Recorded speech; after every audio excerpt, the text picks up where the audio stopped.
Hey guys, Griffin here at Timbertrain Coffee Depot, and today I'm going to be showing you how we brew coffee at Timbertrain using the Kalita Wave Dripper.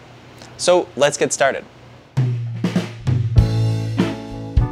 This whole recipe is based a lot around consistency. So we're going to be using a simple recipe which makes a more consistent cup because you have less things to focus on. I also really love this recipe because when you're starting off with a new coffee that you haven't tasted before, it's a great way to make a really nice, consistent, even, delicious cup of coffee to kind of get a sense of it. Then you can move on to more complex or interesting recipes. Brewing on the Kalita Wave also increases consistency. Because it's a flat bottom dripper, this creates more evenness through the extraction. It also enhances the body and the sweetness of the coffee, which tend to offset any acidity you may have. So it creates a really nice and balanced cup of coffee. With this recipe, we made it very simple to dial in new coffees or new roast dates. So we're not going to be changing any things in the recipe to dial in a new coffee. We're just going to be changing our grind size. This makes it really easy and really quick to make a very delicious, balanced cup of coffee. So let's get into it. Today, we're going to need, of course, the Kalita Wave Dripper. I'm going to be using bleached paper filters. So this is the 185. We also need a carafe or a mug, either will do. A gram scale. We have a timer built into this one, but if you don't, just a timer on your phone is great. Also going to need a little stir stick. Just a spoon or anything like that is perfectly fine. We also need a gooseneck kettle. So the gooseneck kettle is fairly essential because it gives you a lot of control over how quick and where you're pouring the water. We also have our kettle set to 96 degrees Celsius, but if you don't have that, just about 10 seconds off boil is perfect. Finally, we're going to need 23 grams of ground coffee. So the coffee is going to be ground about medium fine, but it's going to change per coffee. I'll show you what to look for when brewing to know how to grind your coffee. So to get started brewing, what I'm first going to do is put my filter in, and I'm going to pre-wet the filter. So this means rinsing water all around the filter to get rid of any paper flavor that may have been left on there. This also helps warm up our Kalita dripper. If you start with just a cold Kalita, what's going to happen is during the brew, it's going to start to lose a lot of heat to that cold brew. So that's done dripping. Put it back on there, and I'm going to turn on my scale. And so now we're going to dose our coffee. So we're going to put in our 23 grams of coffee. Perfect.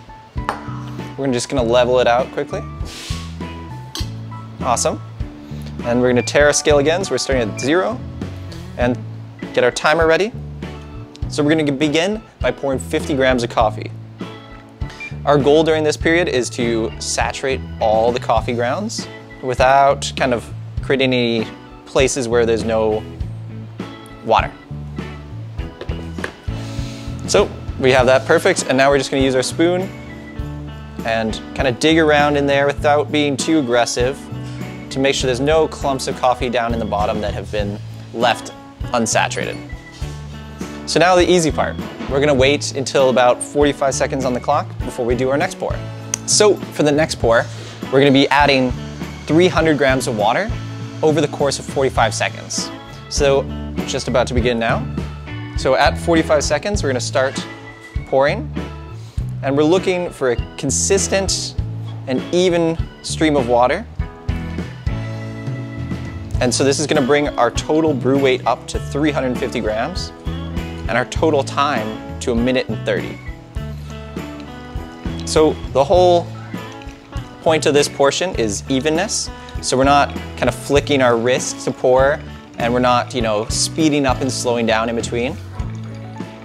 This may take a few tries to get it perfect. You may end up getting to 350 grams much before 1 minute and 30 or much after. So don't be discouraged if you don't nail it on the first try. So there we are, 350, 1 minute and 30. And to finish it off, I'm just going to give it a little swirl and a tap. This helps level the bed so that the water can kind of pass through it nice and evenly without, any areas that have divots, which may create inconsistency in the brew. So now we just wait. The brew should finish in between 3 minutes to 3 minutes and 30 seconds. And so this is where you'll know if you ground too fine or too coarse. If your brew finishes much over 3 minutes and 30 seconds, say 4 minutes, you know you've ground too fine and the grinds are resisting the water too much. So you need to grind coarser. If you've ground too coarse, your brew will finish around 2:30 to 3 minutes. And so that's when you know that the coffee isn't retaining the water enough and you need to grind finer. But if you grind perfect and it ends between 3 minutes to 3 minutes and 30 seconds, you know that you nailed your brew and it's gonna taste super delicious, super consistent. So we're just finishing up there.